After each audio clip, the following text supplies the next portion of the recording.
প্রিয় ছাত্রছাত্রী, WB semester wise suggestion চ্যানেলে তোমাদের সকলকে স্বাগত।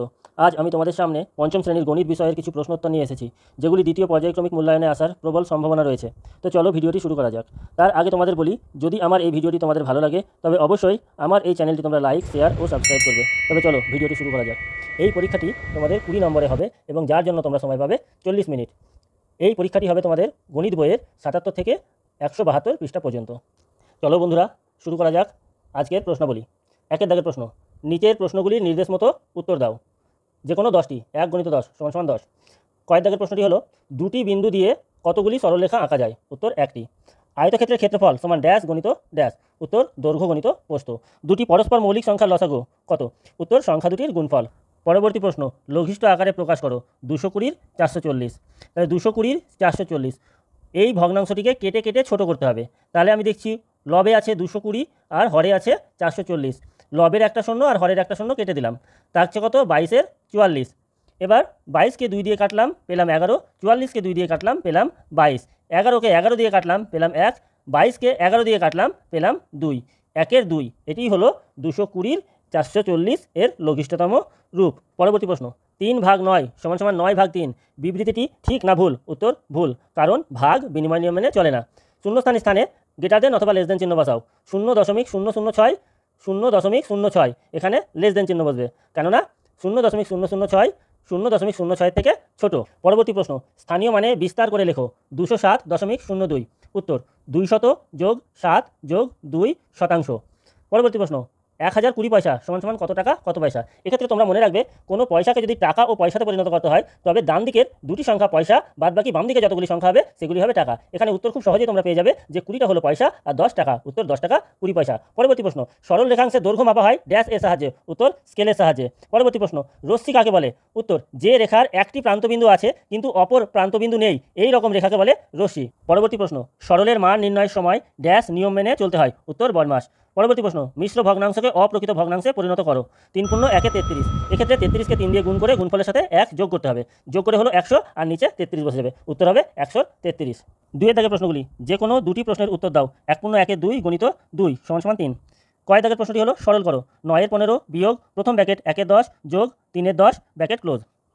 উত্তর 9-এর 15 বিয়োগ প্রথম ব্র্যাকেট 1-এর 10 যোগ 3-এর 10 ব্র্যাকেট ক্লোজ। এক্ষেত্রে দেখো হরে উভয় ক্ষেত্রে কিন্তু 10 আছে, তাই অঙ্কটি করার ক্ষেত্রে আমরা 9-এর 15 লিখে নিলাম, বিয়োগ ব্র্যাকেটের মধ্যে কাজ আগে করতে হয়। হরে যেহেতু দুটি ক্ষেত্রেই 10 আছে তাই আমরা হরে 10 লিখে নিলাম এবং লবে যে সংখ্যাগুলি আছে সেই সংখ্যাগুলি যোগ করে দিলাম।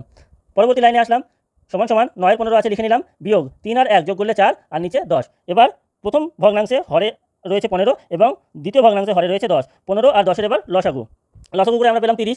এইবার সমান দিয়ে আমরা একটা দাগ টানার পর হরে 30 লিখলাম। তারপর এই ভগ্নাংশের এই 15 দিয়ে 30কে ভাগ করলাম, ভাগ করার পর যা হবে 9 দিয়ে গুণ করব, বিয়োগ একই রকমভাবে 10 দিয়ে 30কে ভাগ করব, ভাগ করে যা হবে লবের সাথে গুণ। আমরা দেখলাম পরের লাইনে নিচে 30, 15 দিয়ে 30কে ভাগ করে পেলাম 2 × 9, বিয়োগ 10 দিয়ে 30কে ভাগ করে পেলাম 3 × 4 সমান পরের লাইন নিচে 30 সাথে 30 লিখে দিলাম। 9 × 2 = 18 বিয়োগ 3 × 4 = 12 সমান নিচে 30, 18 থেকে 12 বাদ দিয়ে 6। কত ভগ্নাংশ পেলাম? 6-এর 30। দেখো এবার উভয় ক্ষেত্রেই কিন্তু 6 দিয়ে কাটাকাটি যাচ্ছে। 6 দিয়ে 6কে কাটলাম 1, 30কে 6 দিয়ে কেটে পেলাম 5। উত্তর হলো 1-এর 5। এটাই উত্তর, নির্ণয় সরলফল 1-এর 5। পরবর্তী প্রশ্ন, 3-এর 5 ও 4-এর 25 এর মধ্যে কোনটি ছোট এবং কোনটি বড় নির্ণয় করো। তাহলে এখানে ভগ্নাংশের মধ্যে ছোট ও বড় নির্ণয় করতে বলছে। তাহলে ভগ্নাংশের মধ্যে ছোট ও বড় নির্ণয় করতে গেলে আমরা যদি হরগুলিকে সমান করে নিতে পারি তাহলে খুব সহজেই আমরা কিন্তু ভগ্নাংশটি ছোট এবং বড় বের করে নিতে পারবো। তাহলে এক্ষেত্রে আমাদের যে ভগ্নাংশ দুটি রয়েছে সেটা হচ্ছে 3-এর 5 আর 4-এর 25। তাহলে আমরা এই ভগ্নাংশের হরগুলি 5 এবং 25 এর লসাগু করব। 5 ও 25 এর লসাগু করে পেলাম 25। এবার প্রথম ভগ্নাংশটি 3-এর 5 লিখে নিলাম, সমান একটা বড় দাগ দিলাম, 3-এর 5 পুনরায় লিখে নিলাম, সমান একটা ছোট দাগ দিয়ে নিচে 25 লিখলাম। এবার 5-এর সাথে কত গুণ করলে 25 হবে? আমরা জানি 5-এর সাথে 5 গুণ করলে 25 হয়। নিচে 5 দিয়ে গুণ করার জন্য ওপরেও কিন্তু আমাদের 5 দিয়ে গুণ করতে হবে। ওপরে 5 দিয়ে গুণ করে পেলাম আমরা 15। সংখ্যাটি কত হলো? 15-এর 25। পরবর্তী ভগ্নাংশ 4-এর 25 সমান একটা বড় দাগ দিলাম, 4-এর 25 ভগ্নাংশটিকে পুনরায় লিখলাম, সমান নিচে 25। 25-এর সাথে কত গুণ করলে 25 হয়? 1 গুণ করলে 25 হয়। 25কে এখানে যেহেতু 1 দিয়ে গুণ করলাম, ওপরেও 1 দিয়ে গুণ করতে হবে। ওপরে 1 দিয়ে গুণ করলে আমরা পেলাম 4। ভগ্নাংশটি কত দাঁড়ালো? 4-এর 25। এবার দেখো আমরা দুটো ভগ্নাংশ পেয়ে গেলাম, যেগুলি হলো 15-এর 25 এবং 4-এর 25। কোনো ভগ্নাংশ তাদের যদি হরগুলি সমান হয় তাহলে ওপরে অর্থাৎ লব যেটা বড় হবে সেই ভগ্নাংশটি হবে বড়। তাহলে আমরা এখানে দেখতে পাচ্ছি 15-এর 25 4-এর 25-এর থেকে বড়। তাহলে এখানে আমরা খুব সহজেই বের করে নিতে পারছি যে 15-এর 25 ভগ্নাংশটি বড়। 15-এর 25 এর প্রকৃত মান কত? 3-এর 5। তাহলে এই যে দুটি ভগ্নাংশ 3-এর 5 এবং 4-এর 25 এর মধ্যে 3-এর 5 বড় এবং 4-এর 25 ছোট, অতএব 3-এর 5 বড় এবং 4-এর 25 ছোট। পরবর্তী প্রশ্ন সমাধান করো। 3-এর 8 সমান সমান লবে 9 হরে শূন্যস্থান সমান সমান হরে 32 লবে শূন্যস্থান সমান সমান লবে 18 হরে শূন্যস্থান সমান সমান হরে 64 লবে শূন্যস্থান। এরকম অঙ্কে যদি লব দেওয়া থাকে হর বের করতে গেলে লবকে লব দিয়ে ভাগ করে হরের সাথে গুণ, আবার হর যদি দেওয়া থাকে লব বের করতে হয় তাহলে হরকে হর দিয়ে ভাগ করে লবের সাথে গুণ। দেখো প্রথম অঙ্কটা কেমন আছে, যে লবে আছে 9, এখানে হরের সংখ্যাটা বের করতে হবে। তাহলে এখানে কি করবো, এই যে 9কে 3 দিয়ে ভাগ করবো, 3 দিয়ে ভাগ করলে পাবো 3, সেই 3-এর সাথে 8 দিয়ে গুণ করলে 3 8 24। পরবর্তীতে দেখো হরে আছে 32, তাহলে 8 দিয়ে 32কে ভাগ করবো, 8 দিয়ে 32কে ভাগ করলে কত হয় 4, 4-এর সাথে 3 গুণ করে 3 4 12। পরবর্তীতে দেখো লবে আছে 18, 3 দিয়ে 18কে ভাগ করবো, পাবো কত 6, 6 দিয়ে 8-এর সাথে গুণ, 6 8 48। পরবর্তীতে দেখো হরে আছে 64, তাহলে 8 দিয়ে 64কে ভাগ করবো, কত পাবো 8, 8 8 64, 8, সেই 8 দিয়ে 3কে গুণ করতে হবে, 3 8 24। এটাই হলো উত্তর। 3-এর দাগের প্রশ্ন, যে কোনো দুটি প্রশ্নের উত্তর দাও। 2 × 2 = 4। কয়েক দাগের প্রশ্ন হলো সরল করো। 16 তৃতীয় ব্র্যাকেট 8 বিয়োগ দ্বিতীয় ব্র্যাকেট 5 বিয়োগ 2 প্রথম ব্র্যাকেট 2 বিয়োগ 1 বিয়োগ 1 প্রথম ব্র্যাকেট দ্বিতীয় ব্র্যাকেট তৃতীয় ব্র্যাকেট, এই 1 বিয়োগ 1 এর মাথায় আছে রেখাবন্ধনী। তাহলে এরকম অঙ্কের ক্ষেত্রে মনে রাখবে যে যেইখানে রেখাবন্ধনীর কাজ আছে সেই জায়গার কাজটা তোমাকে কিন্তু সবার আগে করতে হবে। আমরা সেই অঙ্কটা পুনরায় লিখে নিলাম, যেমন আছে ঠিক তেমন লিখে নিলাম। তাহলে এই যে 1 বিয়োগ 1 এর মাথার উপরে আছে রেখাবন্ধনী, তাহলে আমাকে এই কাজটা সবার আগে করতে হবে। তাহলে সমান সমান 16 তৃতীয় ব্র্যাকেট 8 বিয়োগ দ্বিতীয় ব্র্যাকেট 5 বিয়োগ 2 প্রথম ব্র্যাকেট 2, এই রেখাবন্ধনীর কাজ আগে করে 1 থেকে 1 বাদ দিয়ে পেলাম 0, প্রথম ব্র্যাকেট দ্বিতীয় ব্র্যাকেট তৃতীয় ব্র্যাকেট সমান সমান 16 তৃতীয় ব্র্যাকেট 8 বিয়োগ দ্বিতীয় ব্র্যাকেট 5 বিয়োগ 2। এইবার দেখো এই যে জায়গাটা, তাহলে এইখানে কিন্তু কোনো চিহ্ন নেই, তাহলে দুটো সংখ্যা তার মাঝে যদি কোনো চিহ্ন না থাকে তোমরা সবসময় জানবে সেখানে গুণ আছে, তাই আমরা এখানে গুণ বসিয়ে দিলাম। এবার 2 থেকে 0 বাদ দিয়ে 2 দ্বিতীয় ব্র্যাকেট তৃতীয় ব্র্যাকেট সমান সমান 16 তৃতীয় ব্র্যাকেট 8 বিয়োগ দ্বিতীয় ব্র্যাকেট 5 2 2 4 দ্বিতীয় ব্র্যাকেট তৃতীয় ব্র্যাকেট সমান সমান 16 তৃতীয় ব্র্যাকেট 8 বিয়োগ 5 থেকে 4 বাদ দিয়ে 1 তৃতীয় ব্র্যাকেট সমান সমান 16। এই দেখো এইখানেও তাই, দুটি সংখ্যা তার মাঝে কোনো চিহ্ন নেই, তার মানে এখানে গুণের সম্পর্ক রয়েছে, গুণ 8 থেকে 1 বাদ দিয়ে 7, 16 আর 7-এর গুণ সমান সমান 16 7-এ গুণ করলে হয় 112, উত্তর 112। পরবর্তী প্রশ্ন 14.09 মিটার লম্বা বাঁশের 4.2 মিটার কাদায় 3.01 মিটার জলে আছে, জল ও কাদায় মোট কতটা ডুবে আছে, জল ও কাদার উপরে কত মিটার বাস আছে। তাহলে দেখো এক্ষেত্রে জানতে চেয়েছে জল ও কাদায় মোট কতটা ডুবে আছে, তাহলে এতটা কাদায় আছে আর 3.01 মিটার জলে আছে। তাহলে এই যে দুটো অংশ, যে 4.2 মিটার আর 3.01 মিটার, এই দুটো যোগ করে দিলেই আমরা জল আর কাদায় কতটা ডুবে আছে সেটা পেয়ে যাবো। তাহলে 4.2 যোগ 3.01 যোগ করে আমরা পাচ্ছি 7.21 মিটার। তাহলে জল ও কাদায় মোট ডুবে আছে 7.21 মিটার, প্রথম উত্তরটা আমরা পেয়ে গেলাম। জল ও কাদার ওপরে কত মিটার বাস আছে, তাহলে যদি জল আর কাদায় এতটা ডুবে থাকে তাহলে এই যে বাঁশ 14.09 মিটার বাঁশ, তাহলে 14.09 মিটার লম্বা বাঁশ হলে তার মধ্যে থেকে যদি এত মিটার অর্থাৎ 7.21 মিটার বাঁশ যদি জল আর কাদায় ডুবে থাকে তাহলে কতটা উপরে আছে, তাহলে 14.09 থেকে 7.21 মিটার বাদ দিলেই বাদ বাকি যে অংশটা আমরা পাবো সেই অংশটা জল আর কাদার উপরে থাকবে। তাহলে আমরা বিয়োগ করে পাচ্ছি 6.88 মিটার। তাহলে এই 6.88 মিটারটাই জল আর কাদার উপরে আছে। তাহলে আমরা উত্তর লিখব জল ও কাদায় মোট 7.21 মিটার বাঁশ ডুবে আছে, জল ও কাদার উপরে 6.88 মিটার বাঁশ আছে। পরবর্তী প্রশ্ন, মিহির বাড়ি থেকে স্টেশন যাওয়ার সময় 7-এর 8 অংশ বাসে ও 1-এর 12 অংশ সাইকেলে গেল, মিহির বাকি অংশ পথ হেঁটে গেল, মিহির মোট কত অংশ বাসে ও সাইকেলে গেল, কত অংশ হেঁটে গেল। এখানে উত্তর জানতে চেয়েছে মিহির মোট কত অংশ বাসে ও সাইকেলে গেল। তাহলে দেখো 7-এর 8 অংশ বাসে গেল আর 1-এর 12 অংশ সাইকেলে গেল, তাহলে এই বাসে আর সাইকেলে যে অংশটা গেছে সেটা যোগ করে দিলেই আমরা বাসে আর সাইকেলে কত গেল সেটা পেয়ে গেলাম। তাহলে 7-এর 8 যোগ 1-এর 12, এগুলো ভগ্নাংশের যোগ। তাহলে ভগ্নাংশের যোগ করার ক্ষেত্রে আমরা হরগুলোর লসাগু করবো। তাহলে 8 আর 12 এর লসাগু করে পেলাম 24 সমান সমান একটা দাগ দিয়ে নিচে 24, 8 দিয়ে 24কে ভাগ করে পেলাম 3, 3-এর সাথে 7 গুণ করে 3 7 21, 12 দিয়ে 24কে ভাগ করে পেলাম 2, 2-এর সাথে 1 গুণ করে 2 1 2 সমান সমান 21 আর 2 যোগ করে 23, নিচে 24, তাহলে 23 এ 24। মিহির মোট 23 এ 24 অংশ বাসে ও সাইকেলে গেল।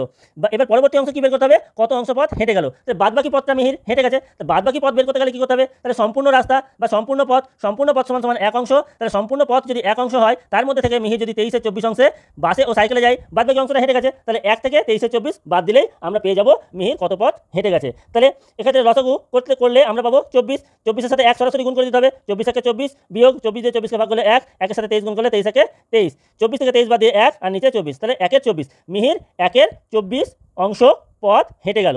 4-এর দাগের প্রশ্ন, যে কোনো একটি প্রশ্নের উত্তর দাও। 3 × 1 = 1। কয়েক দাগের প্রশ্নটি, সমান পরিসীমা বিশিষ্ট একটি আয়তাকার ও একটি বর্গাকার জমি আছে। এখানে বলছে মানে একটি আয়তাকার জমি ও একটা বর্গাকার জমি আছে যাদের পরিসীমা সমান।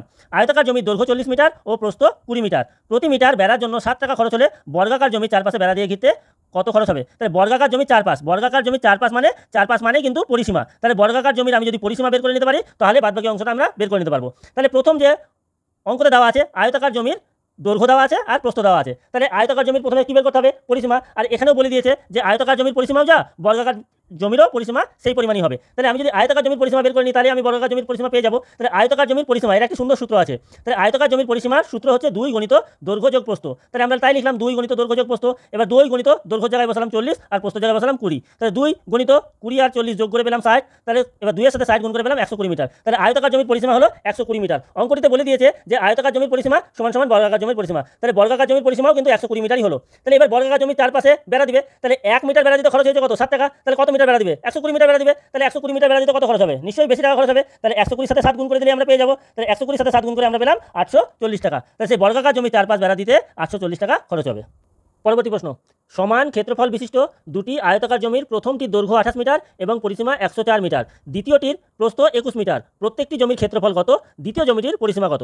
তাহলে এইখানে অঙ্কতে বলে দিয়েছে যে সমান ক্ষেত্রফল বিশিষ্ট দুটি আয়তাকার জমি। তাহলে যে দুটি আয়তাকার জমি আছে সেই আয়তাকার জমিগুলির ক্ষেত্রফল কিন্তু সমান হবে। তাহলে এখানে প্রথম জমিটির দৈর্ঘ্য বলে দিয়েছে 28 মিটার আর পরিসীমা বলেছে 104 মিটার। তাহলে আমাকে কি করতে হবে? প্রথম জমির প্রস্থ বের করতে হবে। তাহলে প্রথম জমির প্রস্থ বের করার একটি সূত্র আছে। সূত্র হলো আয়তাকার জমির প্রস্থ সমান সমান পরিসীমা ভাগ 2 বিয়োগ দৈর্ঘ্য। তবে এই যে পরিসীমা আছে সেই পরিসীমা জায়গায় আমি 104 বসিয়ে দিলাম, ভাগ 2 বিয়োগ দৈর্ঘ্য জায়গায় বসালাম 28। এইবার 104কে যদি আমি 2 দিয়ে ভাগ করি পাবো 52 বিয়োগ 28, 52 দিয়ে 28কে ভাগ করলে পাবো 24 মিটার। এটাই হলো প্রথম আয়তাকার জমির প্রস্থ। এবার প্রথম আয়তাকার জমির দৈর্ঘ্য এখানে আছে 28 আর প্রস্থ বেরিয়ে গেল 24 মিটার। তাহলে আমরা প্রথম আয়তাকার জমির ক্ষেত্রফল পেয়ে যাবো। তাহলে প্রথম আয়তাকার জমির ক্ষেত্রফল সমান সমান দৈর্ঘ্য গুণিত প্রস্থ। তাহলে দৈর্ঘ্য জায়গায় বসাবো 28 আর প্রস্থ জায়গায় বসাবো 24। তাহলে এবার 28 আর 24 গুণ করলে হয়ে যাবে 672 বর্গমিটার। তোমরা অবশ্যই মনে রাখবে যখন কোনো জমির ক্ষেত্রফল বের করতে হবে তখন সেই জমির সাথে বর্গ শব্দটা অবশ্যই যুক্ত হয়ে যাবে। যদি মিটার থাকে তবে হবে বর্গমিটার, সেন্টিমিটার থাকলে বর্গ সেন্টিমিটার, কিলোমিটার থাকলে বর্গ কিলোমিটার। যাই থাক না কেন ক্ষেত্রফল যখনই আমাকে বের করতে হবে সেই যে মিটার বা সেন্টিমিটার বা কিলোমিটার দেওয়া থাকবে তার সাথে বর্গ শব্দটা যুক্ত করতে হবে। তাহলে প্রশ্নানুসারে অঙ্কতে যেটা বলে দিয়েছিল দুটি আয়তাকার জমির ক্ষেত্রফল সমান, তাহলে প্রথম জমির ক্ষেত্রফল সমান সমান দ্বিতীয় জমির ক্ষেত্রফল। তাহলে দ্বিতীয় জমির ক্ষেত্রফল 672 বর্গমিটার। এবার দেখো আমি দ্বিতীয় জমির ক্ষেত্রফল পেয়ে গেলাম 672 মিটার আর দ্বিতীয় জমির প্রস্থ বলেছে 21 মিটার। তাহলে এবার আমি দ্বিতীয় জমির দৈর্ঘ্য পেয়ে যাবো। তাহলে জমির দৈর্ঘ্য বের করতে গেলে সূত্র ক্ষেত্রফল ভাগ প্রস্থ। তাহলে ক্ষেত্রফলের জায়গায় বসালাম 672, প্রস্থ কত পেয়ে বলে দিয়েছে? প্রস্থ বলেছে 21 মিটার। তাহলে 672কে যদি আমি 21 দিয়ে ভাগ করি পাবো 32 মিটার। তাহলে দ্বিতীয় জমির দৈর্ঘ্য বেরিয়ে গেল 32 মিটার। এখানে আমার জানতে চাইছে দ্বিতীয় জমির পরিসীমা। তাহলে আয়তাকার জমির পরিসীমা সমান 2 গুণিত দৈর্ঘ্য যোগ প্রস্থ। তাহলে 2 গুণিত দৈর্ঘ্য জায়গায় 32 আর প্রস্থ জায়গায় 21 মিটার। তাহলে 2 গুণিত 32 আর 21 যোগ করলে 53। 2 গুণিত 53 সমান সমান 106 মিটার। তাহলে এটা হলো সেই আয়তাকার জমির পরিসীমা। তাহলে প্রত্যেকটি জমির ক্ষেত্রফল পেলাম 672 বর্গমিটার আর দ্বিতীয় জমির পরিসীমা 106 মিটার। উত্তর।